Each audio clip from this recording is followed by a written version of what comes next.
ഇതാ ഒരു നീണ്ട കഥ, നീണ്ട നീണ്ട നീണ്ട കഥ. ദാ പിടിച്ചോ, ദാ പിടിച്ചോ, ദാ പിടിച്ചോ. എന്തോ ഇത്?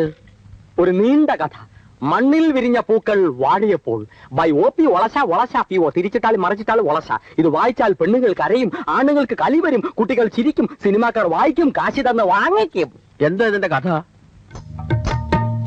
ഒരച്ഛൻ, ഒരമ്മ, 2 കൊച്ചു കുഞ്ഞുങ്ങൾ, ഒരു കൊച്ചു കുടുംബം, സംതൃപ്തമായ കുടുംബം.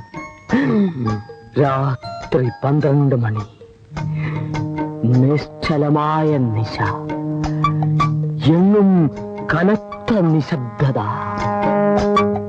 അതാ ഇരുട്ടിൽ നിന്നും ഒരാൾ പ്രത്യക്ഷപ്പെടുന്നു. പ്രത്യക്ഷപ്പെട്ട് ഒരു ബോംബ്, 2 ബോംബ്, 3 ബോംബ്,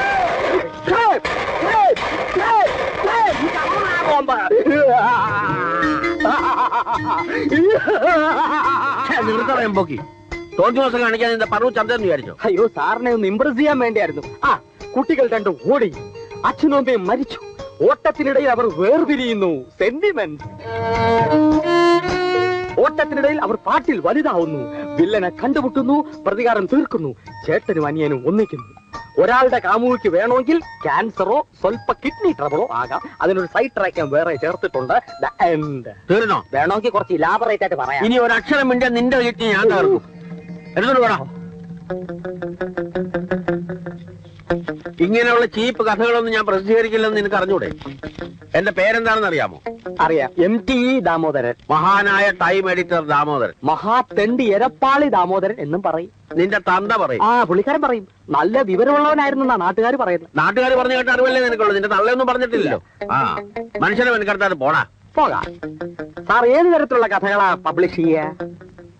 ആധുനിക സാഹിത്യ സൃഷ്ടികൾ, അല്ലെങ്കിൽ ശുദ്ധഹാസ്യം. അതുമല്ല, കുറച്ചും കൂടെ കീഴ്പോട്ട് ഇറങ്ങുകയാണെങ്കിൽ നമ്മുടെ എന്റെ ഇന്നലകൾ പോലെയുള്ള സാധനങ്ങൾ. നിന്റെ ചുളുവരട്ട് പണികളൊന്നും എന്റെ അടുത്ത് എടുക്കണ്ട. ഇപ്പോൾ ഞാൻ പോകുന്നു. പക്ഷെ പൂർവാധികം ശക്തിയോടെ ഈ OP ഒളച്ച തിരിച്ചു വരും. ആ ഏറുപിടക്കം കൊണ്ട് ഇതിനകത്തേക്ക് കയറിയേക്കരുത്.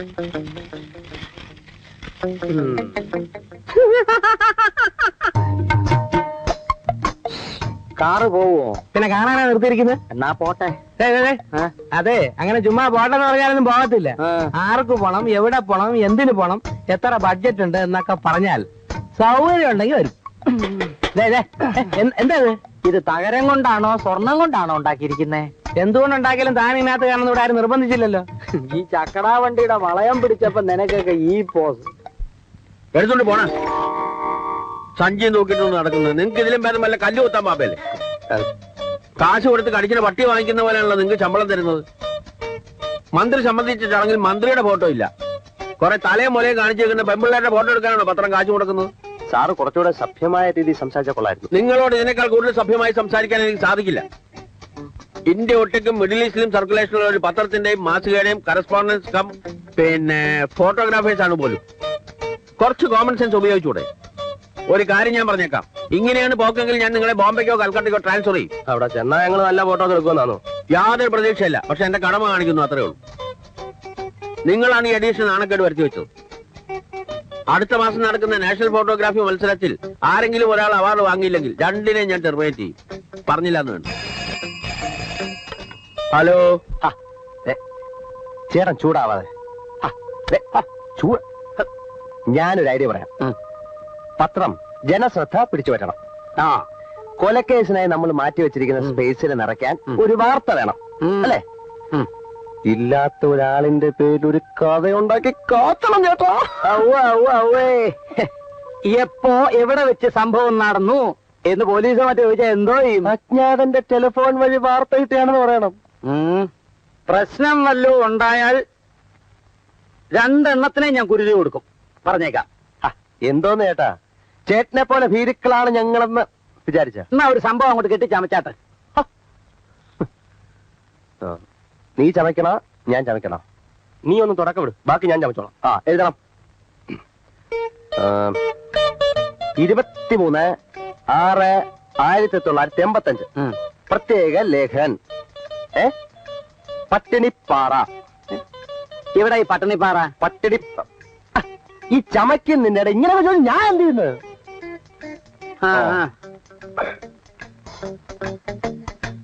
എട്ടുവീട്ടി തറവാട്ടിലെ ഇപ്പോഴത്തെ അവകാശിയും അനേകം തൊഴിലാളി കുടുംബങ്ങളെ വഴിയാധാരമാക്കിയ ഒരു ചരിത്രവുമുള്ള എട്ടുവീട്ടിൽ രാഘവൻപിള്ള ബുധനാഴ്ച രാത്രി 4 ഹരിജൻ യുവതികളെ ബലാത്സംഗം ചെയ്ത് കൊന്നിരിക്കുന്നു. അത് മതി. അവശ്യ വിഭാഗങ്ങളെ കയ്യിലെടുക്കാൻ, ആവേശം കൊള്ളിക്കാൻ അത് മതി. ബുധനാഴ്ച രാത്രി ഒരു 12 മണിയോടടുത്താണ് സംഭവം. ദൂരെയുള്ള ഗ്രാമത്തിൽ പകലന്തിയോളം പണിയെടുത്ത് തളർന്ന മതാലസകളായ 4 ഹരിജൻ യുവതികൾ പട്ടിണിപ്പാറയിലുള്ള ഒറ്റയടിപ്പാതയിലൂടെ നടന്ന് അപ്പോൾ മദ്യപിച്ച് മതോന്മത്തനായി കൂട്ടുകാരോടൊപ്പം ഒറ്റയടിപ്പാതയിൽ നിൽക്കുകയായിരുന്ന എട്ടുവീട്ടിൽ രാഘവൻപിള്ള ഹരിജൻ യുവതികളെ കടന്നു പിടിക്കുന്നു.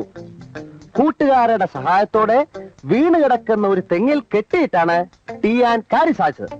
തുടർന്നുള്ള നാടകീയ മുഹൂർത്തത്തിൽ 4 സ്ത്രീകളും കൊല്ലപ്പെട്ടിരിക്കുന്നു. ബാക്കി മനോധർമ്മം പോലെ നടത്തണം. ശരി, എത്തുകോളത്തിൽ മതിയോ? ശകലം ഭാവന യൂസ് ചെയ്യണം.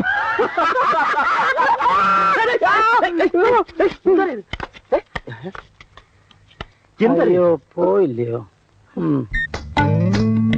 അപരാന്നത്തിന്റെ അനന്ത പഥങ്ങളിൽ ആകാശ നീലിമയിൽ അവൻ നടന്നകന്നു. ഭീമനും യുധിഷ്ഠിരനും ബീഡി വലിച്ചു. സീതയുടെ മാറുപിളർന്ന് രക്തം കുടിച്ചു ദുര്യോധനൻ. ഗുരുവായൂരപ്പന് ജലദോഷമായിരുന്നു അന്ന്. അമ്പലത്തിന്റെ അകാൽ വിളക്കുകൾ തെളിയുന്ന സന്ധ്യയിൽ അവൾ അവനോട് ചോദിച്ചു, ഇനിയും നീ ഇതുവഴി വരില്ലേ ആനകളെയും തെളിച്ചുകൊണ്ട്? എങ്ങനുണ്ട്? നിന്റെ തലയ്ക്ക് വല്ല അസുഖമുണ്ടോ? ഇല്ല. പിന്നെ എന്താ ഇതിന്റെ അർത്ഥം? സാർ ആധുനികമേ പബ്ലിഷ് ചെയ്യൂ എന്ന് പറഞ്ഞതുകൊണ്ട് സ്വപ്പ കഞ്ചാവ് അടിച്ചുകൊണ്ട് എഴുതിയതാ. കഴിഞ്ഞ തവണ പറഞ്ഞ അതേ ബോംബ് കഥ തന്നെ, സ്റ്റൈല് മാറിയപ്പോ ഇങ്ങനെ ആയിപ്പോയി.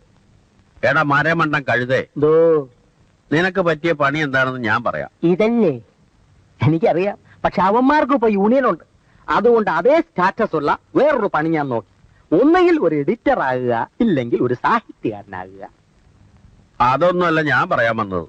നീ കോമഡി എഴുതണം, മറ്റൊന്നും വേണ്ട. നിനക്ക് പറ്റിയ അബദ്ധങ്ങൾ മാത്രം കുറിച്ചിട്ടാ മതി. അത് തന്നെ ധാരാളം ഉണ്ടല്ലോ. അതെങ്ങനെ ഒരു കഥയാകും? ഹാസ്യത്തിന് കഥ വേണ്ട, സിറ്റുവേഷൻ മാത്രം മതി. ഫോർ എക്സാമ്പിൾ, ഞാൻ ഇല്ലാത്തൊരു ന്യൂസ് ഒരു ചുറ്റുപാടിൽ ഇല്ലാത്തൊരാളെ കുറിച്ച് പ്രസിദ്ധീകരിച്ചു എന്ന് വിചാരിക്കാം. അയാൾ ശരിക്കും ഉണ്ടായി. അയ്യോ, അതെങ്ങനെ? അങ്ങനെ സംഭവിച്ചു എന്ന് സങ്കല്പിക്കുക. അയാൾ എന്നോട് എങ്ങനെ പെരുമാറും? അത് പറയാൻ പറ്റില്ല. ആളിന്റെ സ്വഭാവം പോലെ ആ പെരുമാറ്റമാണ് കോമഡി. നീ ഒന്ന് അയാൾ എന്നോട് എങ്ങനെ പെരുമാറും ഊഹിച്ചു പറ, നിനക്ക് കോമഡി മനസ്സിലാവും. അത് തുണയുണ്ടെങ്കിൽ ഇറങ്ങി വരില്ല. എട്ടുവീട്ടിൽ രാമൻ ഏതോടാ മായവങ്ക പഠിച്ചത്? നിന്റെ പത്രം ഞാൻ അവസാനിപ്പിക്കുവാ. എടാ, ഇതിനകത്ത് ചങ്കരപ്പുള്ള ഒരു ചെറ്റ ഇരിപ്പില്ലടാ.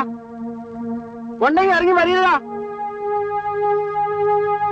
കുത്തും കൊലയും ജയിലും ഒന്നും എനിക്ക് പുത്തരി അറിയാൻ നാറികളെ എല്ലാത്തെയും ഞാൻ ബോംബിട്ട് നശിപ്പിക്കും. ഞാൻ കൊലമരത്തിൽ കയറിവിടാ. ഇറങ്ങി വരണോ അതോ ഞാൻ അങ്ങോട്ട് വരണോ?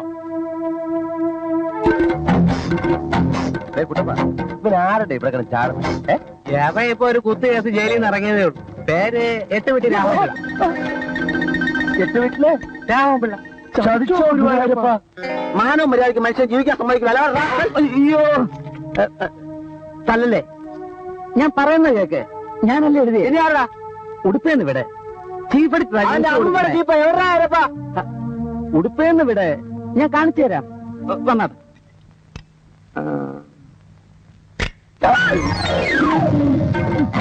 എടാ, നീയാണോ ചീപ്പടിച്ചത്? അയ്യോ, ഞാനല്ല. കസേരയിലിരിക്കുന്ന എം ടി രാമോദരൻ. പന്നറാക്കളെ, നീ എന്നെ പറ്റി അനാവശ്യം. നീ നിന്റെ ഒരു പത്രം നിന്നെ ശരിയാക്കുന്നു. മേലിൽ ആരെപ്പറ്റേലും അനാവശ്യമായ ന്യൂസ് എഴുതിയ കൈയും കാലും വേണ്ടി ദൂരെ കഴിഞ്ഞാൽ പറഞ്ഞേക്കാം.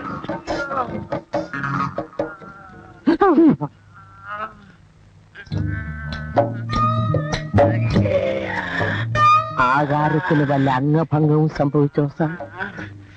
അല്ല.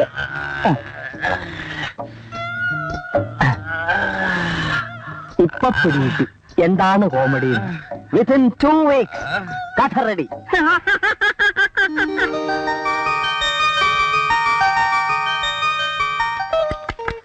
പ്രിയപ്പെട്ട സുഹൃത്തുക്കളെ, സഹപ്രവർത്തകരെ, നമ്മുടെ എല്ലാം പ്രിയങ്കരനായ mister Anilkumar national press photography മത്സരത്തിൽ 1ാം സമ്മാനം കരസ്ഥമാക്കിയിരിക്കുന്നു എന്ന സന്തോഷ വാർത്ത സ്നേഹപുരസ്സരം അറിയിച്ചുകൊള്ളുന്നു.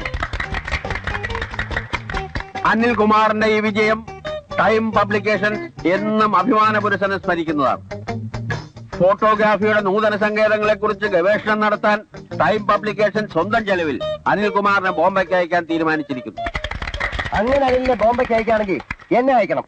നീ എന്ത് കോപ്പ് കാണിച്ചിട്ട് നിന്നെ ബോംബെക്ക് അയക്കണം? നിന്നെ പൂത്തർക്കൊക്കെ അയക്കാം. ആ ചോദ്യം ഇവരോട് ചോദിക്കണം. ഏതോ ഫോട്ടോ സ്റ്റുഡിയോന്ന് കാശ് കൊടുത്ത് ഫോട്ടോ വാങ്ങിച്ച് അവാർഡ് വാങ്ങിച്ച ഫോട്ടോഗ്രാഫർ ആവും. എടാ, അസൂയക്കും കഷണ്ടിക്കും പണ്ടേ മരുന്നില്ലെന്ന് വിവരമുള്ളവർ പറഞ്ഞിട്ടുണ്ട്. സ്വന്തം പലട കുത്തി നാറ്റിക്കണ്ട. നിങ്ങൾ രണ്ടുപേരും കള്ളന്മാരാ. ആ വിവരം നാട്ടുകാരെ അറിയിച്ച് പത്രത്തിന് നാണം കെടുത്തണ്ട. അല്ലെങ്കിൽ പത്രം നാറി. ഇനി ഇവരെ ബോംബെക്ക് ഇവിടെ അയച്ചാ ആ നാറ്റം ബോംബെ വരെ എത്തും.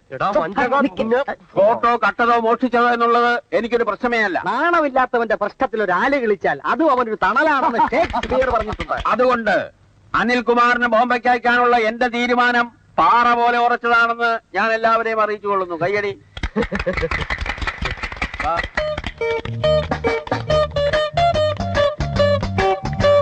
സാറ് വിഷമിക്കണ്ട. ഫ്രാഡുകൾക്ക് ഈ രാജ്യത്ത് രക്ഷയുള്ളൂ. എന്നിട്ടും എന്തുകൊണ്ട് സാറ് രക്ഷപ്പെടുന്നില്ല എന്ന് ചോദിച്ചാൽ സാറിന്റെ ഫ്രാഡ് പണികൾ സന്ദർഭത്തിനൊത്തു എരുന്നില്ല എന്ന് ഞാൻ പറയും. അതുകൊണ്ട് സാർ അത് വയത്തണം, വയത്തി പിടിക്കണം.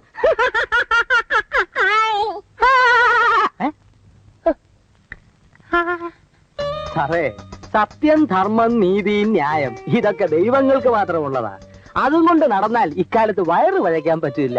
ഫോർ എക്സാമ്പിൾ, സാറിന്റെ കൂട്ടുകാരൻ ചെക്കൻ അനിൽ ഫോട്ടോ സ്റ്റുഡിയോയിൽ നിന്നും ഫോട്ടോ മേടിച്ച് അവാർഡ് വാങ്ങിച്ചു. എന്നിട്ടിപ്പോ എന്തായി?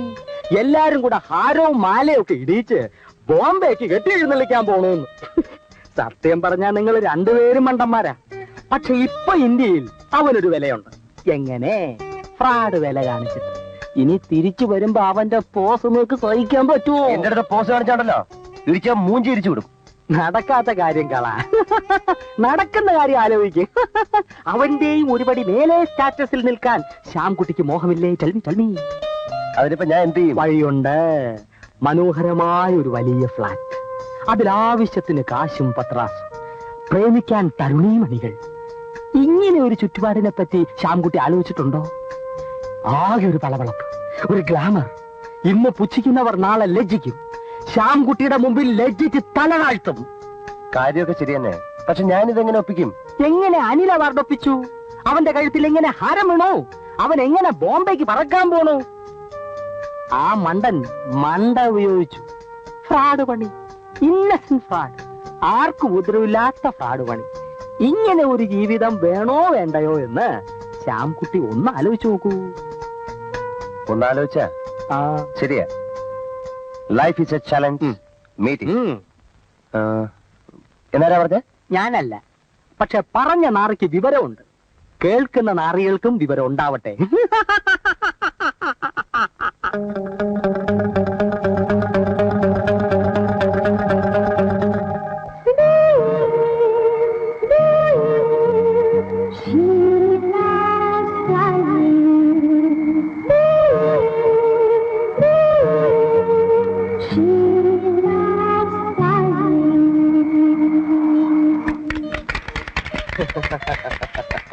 Thank you, thank you.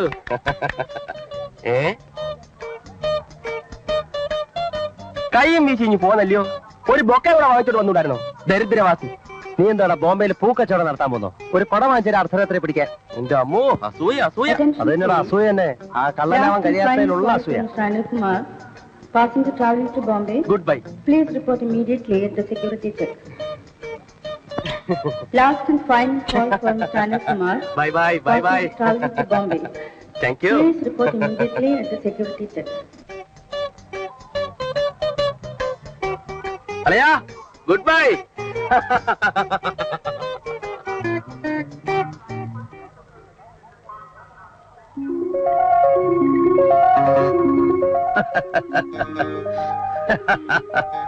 മനോഹരമായ ഒരു വലിയ ഫ്ലാറ്റ്, പ്രേമിക്കാൻ തരുണീമണികൾ, ആകെ ഒരു പളവളപ്പ്, ഒരു ഗ്ലാമർ. ഇന്ന് പുച്ഛിക്കുന്നവർ നാളെ ലജ്ജിക്കും. ശ്യാംകുട്ടിയുടെ മുമ്പിൽ ലജ്ജിച്ച് തല താഴ്ത്തും. നീ വെള്ളമടിച്ച് കാർ ഓടിക്കാറുണ്ടോ? മുതലാളി വേണമെങ്കിൽ എന്റെ ചെകിടത്ത് 4 പൊട്ടിച്ചോണം.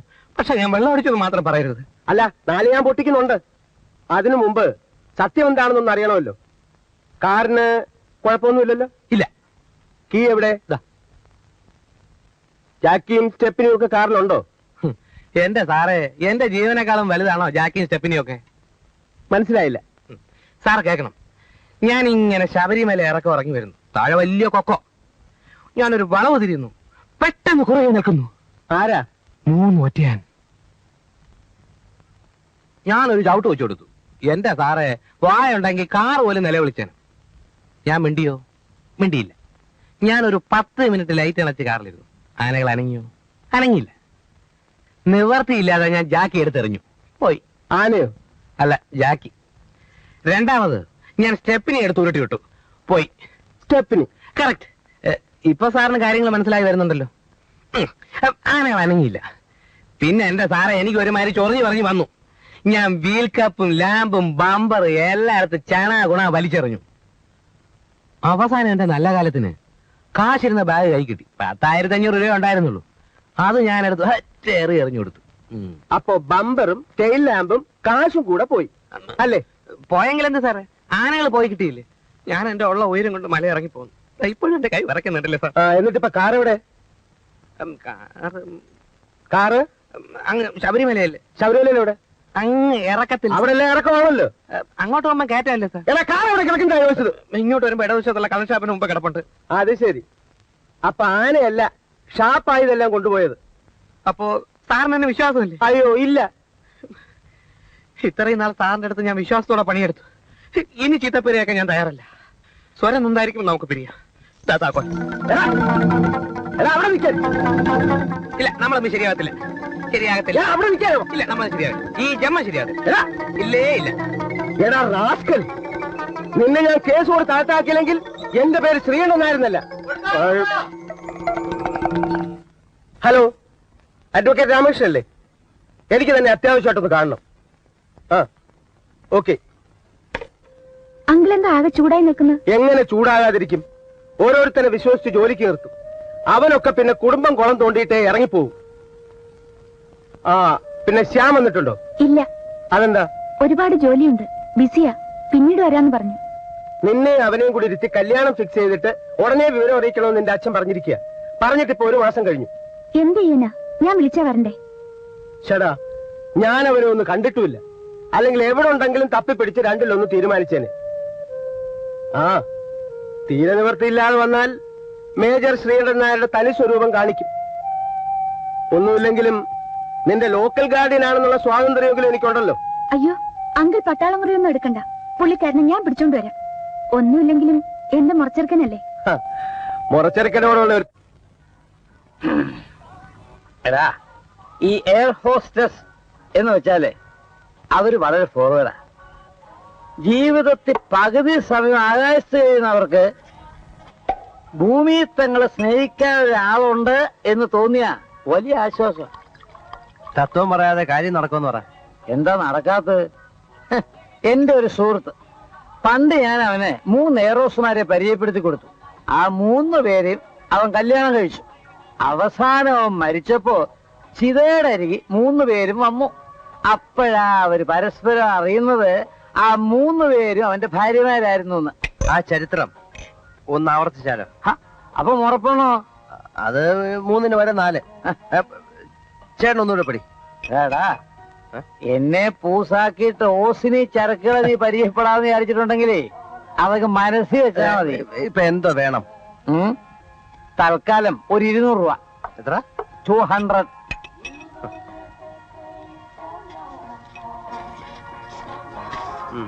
ആ, അപ്പോഴേ മണിമണി പോലത്തെ 3 എണ്ണത്തിനെ അങ്ങോട്ട് പരിചയപ്പെടുത്തരും. ബാക്കി നീ കൈകാര്യം ചെയ്യുമ്പോൾ ഇരിക്കും. ഞാൻ പറയും പോലെ ചെയ്താ മതി. കാലത്ത് വെള്ളം തലേന്ന് ഇറങ്ങും ബബ്ബാന്ന് പറയരുത്. അത് ഞാൻ ന്യൂസ് മോളോട് പറ. ശ്രീകണ്ഠൻ നായരല്ലേ? ശ്രീകണ്ഠേശ്വരം ഒന്നും അല്ലല്ലോ. പോവാൻ പറ അണ്ണ.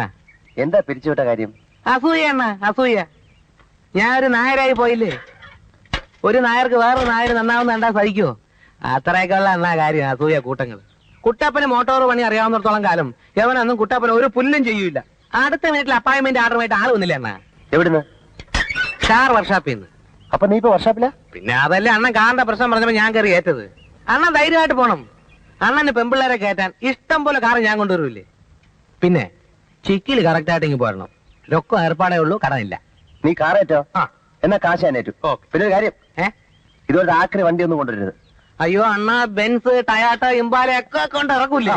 ആ.